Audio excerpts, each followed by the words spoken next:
Welcome to Lena World. I invite you back into my kitchen. As you can see, the garden is in abundance. It's the harvest time. And what I've got here, so many beautiful nature's gifts. And I decided today is the day when I'm going to make the so-called sauce or dressing, whatever name you want to give to it, Ajika. This is the old recipe from some great grandmothers that my mom got it from, and she passed it on to me. And of course, as my nature is, I like to improvise things. And so today I invite you to join me and make this Ajika sauce with me together. We're gonna pour it into glass jars and then store it for winter time. And you can just eat on its own. Put it in your salads, on your cooked vegetables, and on your tofu, you name it. Then it's your call. But my duty today is to share with you this very interesting, very delicious Ajika sauce. I've tried many other different sauces, but this is my most favorite one, and I think it's kind of very complete, very wholesome. So what do we need for it? I'm just giving you a standard recipe, and then you can just proportionately adjust the weight. You want to cut everything in half. You want to multiply in 2 or 3 times, depending on how many people you're making, how big your family is or how abundant your garden is, right? Or maybe you're buying things from the store. Because here, what you see on this table, everything is from our garden apart from chili peppers. Those I got in the farmer's market because we don't have chili peppers this year. So let's get started. What do we need for this very delicious, very wholesome Ajika sauce? I think you can recognize those, red in color. So you need 3 kilos of tomatoes. Then you need, these are bell peppers, gorgeous bell peppers. I like these unshapely shapes, love it. Nature is real. You need 1.5 kilos of these bell peppers. So 3 kilos tomatoes, 1.5 kilos of bell peppers. Then you need 1 kilo of sour apples, not sweet apples, sour apples, and 1 kilo of carrots, okay? Then you need 300 grams of garlic and 150 to 200 grams of chili peppers. Now, here I have approximate weight, and believe me or not, I do have the scale. Really do use it, right? But ultimately the weight will be after I cut it in pieces. So let's say I take apple, right? There is the middle part that I need to take out. I'll peel them. So the weight will become less. So is with those bell peppers, there are seeds inside. Carrots, I need to peel them also. So you need to take that net weight later, the weight that will you're going to cook. Now, what else do we need? Because otherwise it would be too bland if we don't use anything else, right? The recipe calls for 100 grams of salt. Then again, salt to use up to your liking. You can play with it, right? Some people tend to use more, some people tend to use less. See how your health is. I'm just saying what the recipe calls for. Then you need 1 glass of vinegar. I think 1 glass is way too much, so I'm gonna use less of vinegar. Here I have cold pressed olive oil. We need, for this whole recipe, again, the standard recipe requires half a liter, which would be the whole bottle. Way too much. So I'm gonna improvise and I'm gonna use less of that. It requires a little bit of sugar as well, but I'm gonna go without it because ultimately I'll taste a little bit if need be, but I don't like to use sugar when not necessary. As you have probably guessed, this is not the weight I've just quoted. I cut this recipe in half. Okay, so the standard recipe is much easier to remember. 3 kilos tomatoes, 1.5 kilos bell peppers, 1 kilo apples and 1 kilo carrots, 300 grams garlic, and 150 to 200 grams chili peppers. Now, everything what you see here is cut this weight I just quoted by half, and that's what I'm gonna go with. And in the end, after keep slicing, chopping into big pieces, big chunks, I'm gonna put it on the scale just approximately. Don't have to go gram by gram, absolutely not. And then I'm going to put everything in, apart from salt and vinegar and garlic also in the end, with oil in my big pot, and I'm gonna bring it to the boil with oil, right? But I will meet you in step 2 after I'm done with cutting. So I'm going to use the peeler for carrots, and apples, and I need to chop everything up. It'll take me some time.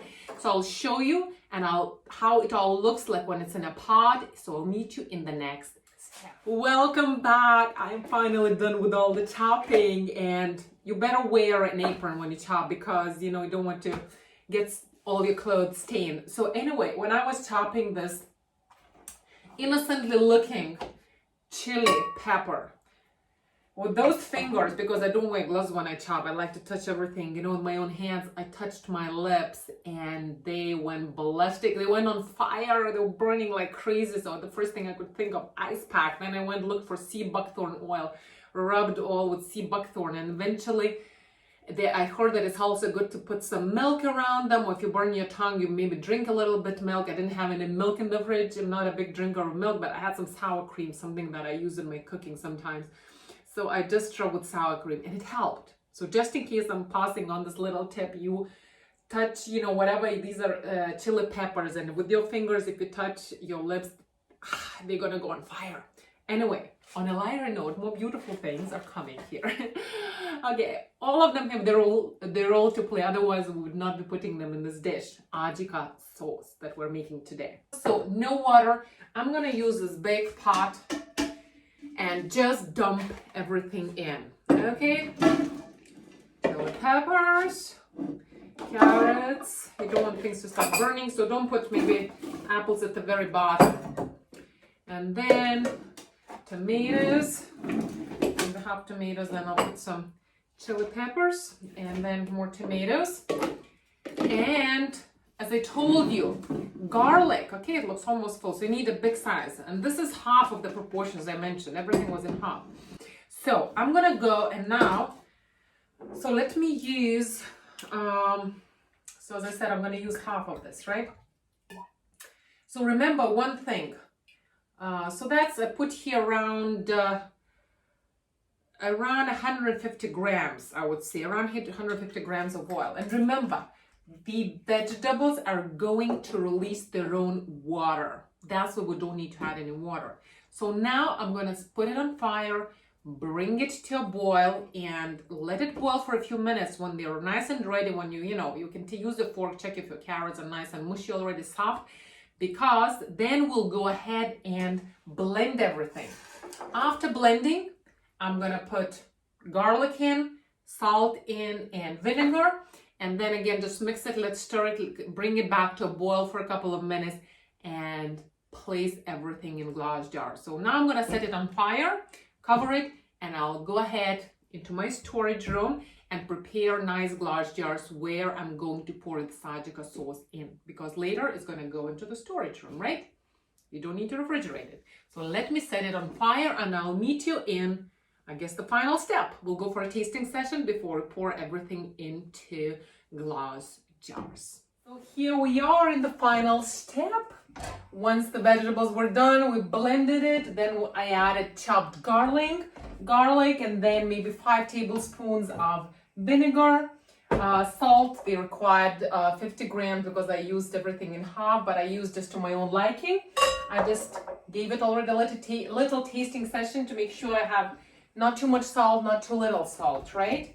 So, but I'm gonna do one more last final tasting with you guys. So let me just put it in here before we put everything in glass jars. The flame is still on because we want to make sure we put this substance, Ajika sauce, when it's nice and hot, into those clean glass jars that I already have lined up. Normally I don't use big ones, they're reusable. I wash them clean, dry. They have to be dry. Make sure the lids as well. And because when I open the sauce, I don't want to have a big jar, right? Once you open it, you have to keep it in the fridge. Otherwise, in the meantime, we're going to store it in just room temperature in the cellar. That's fine.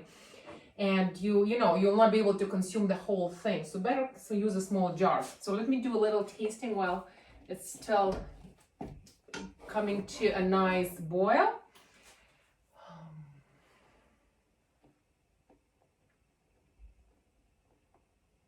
Expressing my gratitude. And thank you for allowing me to share this with you. I hope if you get a chance, you'll also make it because it's nice and a little bit heating, I would say, because of chili pepper, of course. but it's a beautiful addition to anything you're having. It's fully vegetarian. So, bon appetit. Let me see if it tastes good. Very good. I did not use up salt as per requirement. I used probably half of it. Otherwise, it would have been way too salty for me. But you do need salt. Otherwise, it might not stay in those glass jars. You do need salt. One more tasting.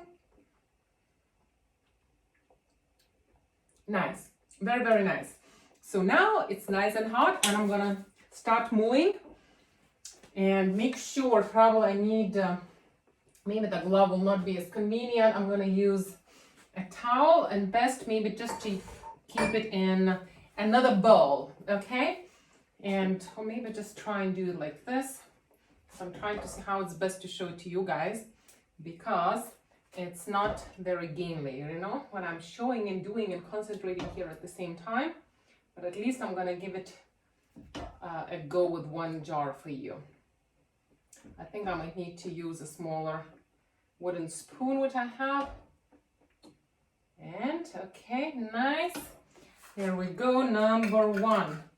Done. Make sure you seal it tightly. Keep it on a low fire. Let it simmer. Let it still continue to be hot. And once I'm done with all these jars, I'm just gonna let it sit in room temperature before I keep them in the cellar, which is gonna be a little cooler. And I will also put a lid. I'll write, put a paper lid, like a sticky pad, or even with this, the pen that you can write on the glass jar on the lids. I'm gonna write what's inside and when I made it. So then I know what's exactly inside, because there are different varieties of sauces that I make. There's Ajika 1, Ajika 2, Ajika 2A and 2B. So this is Ajika 1. This is my most favorite one. Okay, so welcome to this very healthy, little spicy world of Ajika dressing or Ajika sauce. Enjoy. Welcome to Lena World.